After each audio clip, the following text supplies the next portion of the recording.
Hey YouTube, doing another maintenance on my Infiniti QX80.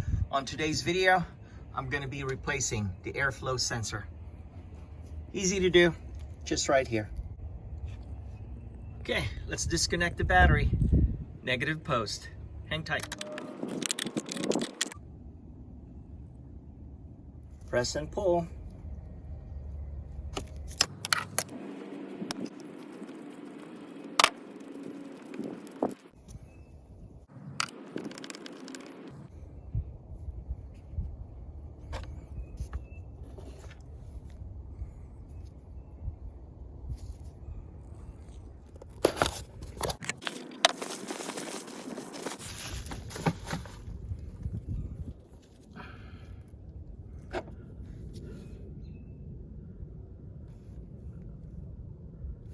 Looks like a match. All right, old one, new one.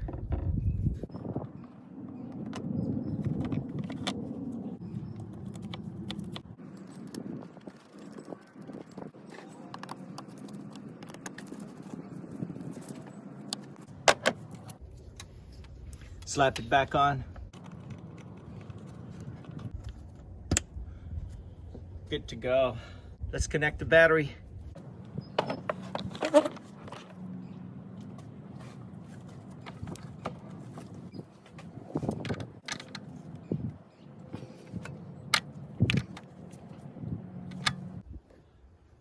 That is it. Thank you so much for watching. I do appreciate it. Don't forget to click subscribe, click that notification bell. Chat with you guys later. Bye for now.